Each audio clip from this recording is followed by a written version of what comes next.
Anthropic teste un nouvel agent Claude Alwayson appelé Conway, qui peut rester actif, réagir à des déclencheurs et fonctionner dans son propre environnement. Zay vient de lancer un modèle Screen-Aware Vision Coding conçu pour les workflows OpenClaw et Claude Code. Et Alibaba a lancé Queen 3.6+, avec 1 million de jetons de contexte destinés au codage agentique sérieux et au déploiement complet dans le monde réel. Très bien, commençons avec Anthropic. Il teste Conway, qui ressemble à un environnement complètement séparé construit autour de Claude, presque comme son propre système d'exploitation pour les agents d'IA. Plutôt que d'ouvrir une discussion normale, Conway apparaît comme une option dans la barre latérale et en cliquant dessus, lance ce que leur code interne nomme une instance Conway. Ce vocabulaire indique qu'il ne s'agit pas d'une simple session, mais de quelque chose de persistant dans cet environnement. Vous ne faites pas que discuter, vous êtes face à un véritable espace de travail d'agent. Il a sa propre interface avec des sections comme Search, Chat et System. Chat fonctionne comme on s'y attend et Search semble lié à des raccourcis expérimentaux. La section System devient intéressante, car elle permet de gérer toute l'instance de Conway. Une section Extension permet d'installer des outils personnalisés, d'ajouter des onglets à l'interface et de définir des gestionnaires de contexte et leur format.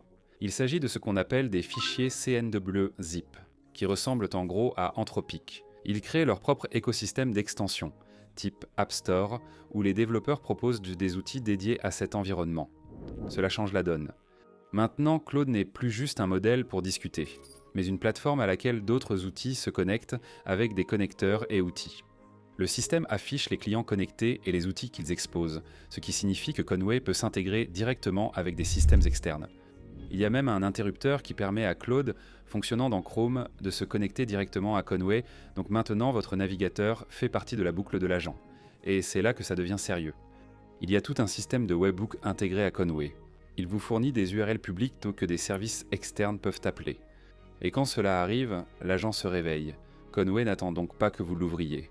Il peut rester en arrière-plan, être activé par des événements et agir. C'est essentiellement un modèle d'agent toujours actif. Cela correspond parfaitement à ce que Anthropic fait avec Claude Code et les workflows d'agents. Surtout avec cette interface Epitaxi qui a été repérée plus tôt.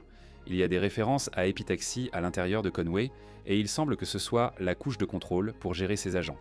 Vous pouvez donc commencer à voir la direction prise. Claude est essentiellement en train de devenir un opérateur toujours actif qui vit dans son propre environnement. Et cela le met directement en concurrence avec des choses comme OpenClaw. Sauf qu'Anthropic le construit de manière native, avec une intégration plus profonde dans leur propre modèle. En même temps, ils améliorent aussi l'expérience des développeurs à la base. Claude Code vient tout juste d'introduire le mode sans scintillement, et cela règle en fait un problème qui agaçait les gens depuis longtemps. Si vous avez utilisé des outils d'IA en terminal, vous avez sûrement remarqué le scintillement, le contenu instable et la dégradation des performances lors de longues sessions. Ce nouveau mode remplace l'approche de rendu traditionnelle par une mémoire tampon plein écran, similaire à la façon dont des outils comme Vim ou Htop fonctionnent. Au lieu de tout réafficher en permanence, il ne met à jour que ce qui est visible.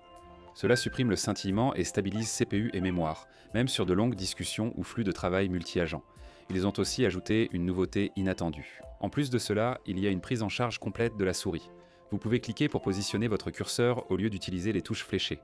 Vous pouvez développer les sorties des outils d'un clic, et les URL s'ouvrent directement quand vous cliquez dessus, les chemins de fichiers s'ouvrent dans votre éditeur, faites glisser pour sélectionner du texte, et le texte est automatiquement copié dans votre presse-papier. La molette de la souris facilite la navigation dans de longs historiques. Même le comportement de sélection a été amélioré.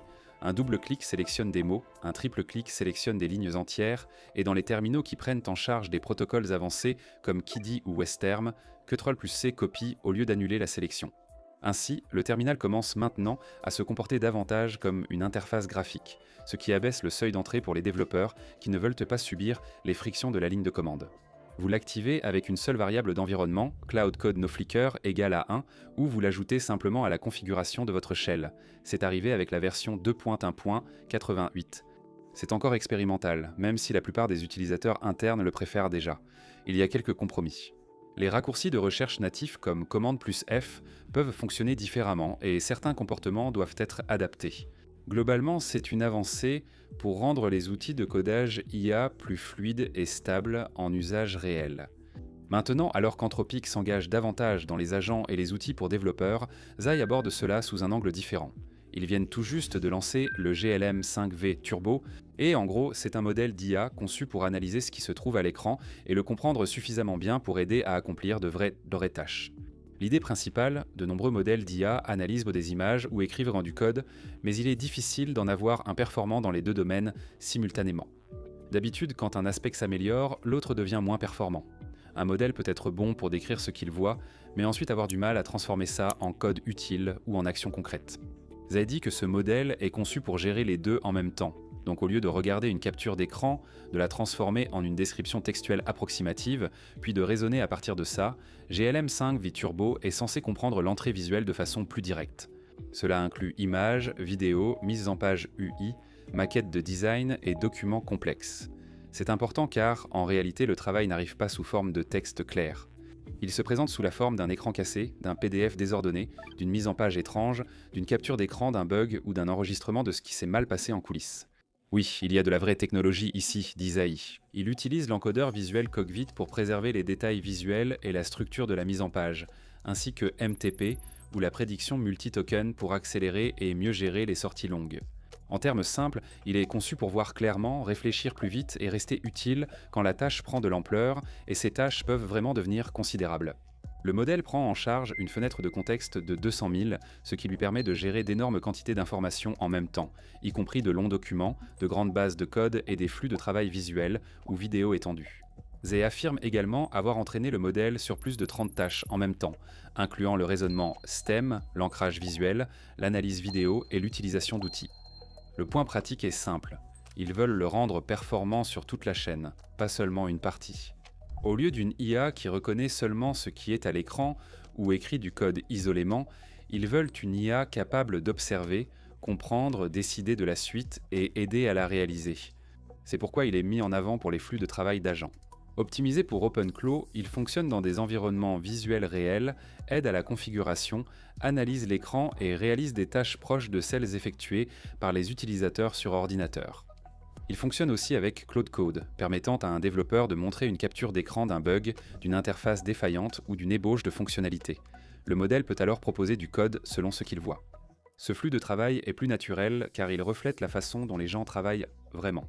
Parfois, ils n'écrivent pas une explication technique parfaite, ils pointent donc simplement l'écran et disent « cette partie est incorrecte ». Ils mentionnent également des benchmarks comme CCbench, V2ZClaubench et Claweval. Ce sont des tests pour le codage multimodal, les tâches d'agent et l'exécution en plusieurs étapes. Et selon l'entreprise, GLM5 V-Turbo atteint le niveau de l'état de l'art sur ces tâches. Là où l'IA doit comprendre des éléments visuels et en faire quelque chose d'utile. Cela s'inscrit donc dans un changement plus large. L'IA apprend à gérer écran, mise en page, applications et flux de travail complexes pour les transformer en action. N'est-ce pas ? Alors que cette tendance s'accélère, Alibaba vient de lancer Qwen 3,6+. Elle vise à transformer ce discours sur les agents en un outil réellement utilisable par les entreprises, selon Alibaba. Il est construit autour d'un cycle complet de capacités, ce qui signifie que le modèle est conçu pour percevoir, raisonner et agir au sein d'un seul flux de travail connecté. Donc, au lieu de simplement répondre et s'arrêter, il peut décomposer une tâche, suivre les étapes, tester des choses, affiner des éléments et continuer à avancer vers un résultat exploitable. Cela devient particulièrement important dans le codage, affirme Alibaba. Qwen 3,6 est conçu pour l'ingénierie à l'échelle du dépôt, ce qui signifie essentiellement qu'il peut travailler sur l'ensemble d'un projet, et pas seulement sur un extrait de code à la fois. Il est donc destiné à des tâches plus grandes et plus complètes sur l'ensemble d'une base de code. Et puis, il y a le chiffre le plus impressionnant de ce lancement, Qwen 3,6, est livré par défaut avec une fenêtre de contexte d'1 million de jetons, ce qui est énorme. En bref, cela signifie que le modèle peut garder beaucoup plus d'informations en vue en même temps. Vous pouvez lui fournir d'énormes documents, d'immenses projets de code, plusieurs fichiers et de longues chaînes d'instructions sans qu'ils ne perdent le fil aussi rapidement. C'est très important pour les agents, car les agents ont besoin de mémoire. Ils ont besoin d'espace pour suivre ce qui s'est passé auparavant, quels fichiers sont importants, quels outils ont été utilisés et ce qu'il reste à faire. Alibaba a également adopté une approche plus offensive en mettant une version de prévisualisation sur OpenRouter et, du moins pour l'instant, en donnant aux gens un accès gratuit. Avec ce contexte complet d'1 million, cela ouvre la porte à beaucoup plus de développeurs pour réellement l'essayer. En coulisses, Alibaba affirme « Le modèle utilise une architecture hybride améliorée qui augmente l'efficacité, réduit la consommation d'énergie et améliore l'évolutivité. Il affirme également que la fiabilité du raisonnement et du comportement des agents est supérieure à celle de la série 3,5, et cela vise clairement un déploiement réel, pas seulement des démonstrations tape à l'œil. Quant 3,6 ⁇ va être intégré dans l'écosystème propre à Alibaba, y compris Wukong, qui est sa plateforme d'entreprise pour automatiser les tâches professionnelles avec plusieurs agents IA. Il fonctionne aussi avec OpenClaw, Claude Code et Klein, donc il s'intègre dans les flux de travail des agents. Alibaba affirme que des personnes développent déjà sur l'aspect multimodal. Le modèle peut gérer l'analyse de documents denses, l'analyse visuelle du monde réel et le raisonnement sur de longues vidéos. Il peut aussi analyser des captures d'écran d'interface, des croquis d'interface dessinés à la main et des maquettes de produits, puis les convertir en code front-end. On constate encore cette tendance. Toute l'industrie s'éloigne de l'IA comme simple chatbot et se dirige davantage vers une IA capable de rester concentrée sur une tâche, de réagir à ce qu'elle voit et de continuer à travailler. Quoi qu'il en soit, je suis curieux. Est-ce que les agents IA vont vraiment remplacer les applications ou est-ce qu'on exagère un peu ? Merci d'avoir regardé et on se retrouve dans la prochaine vidéo.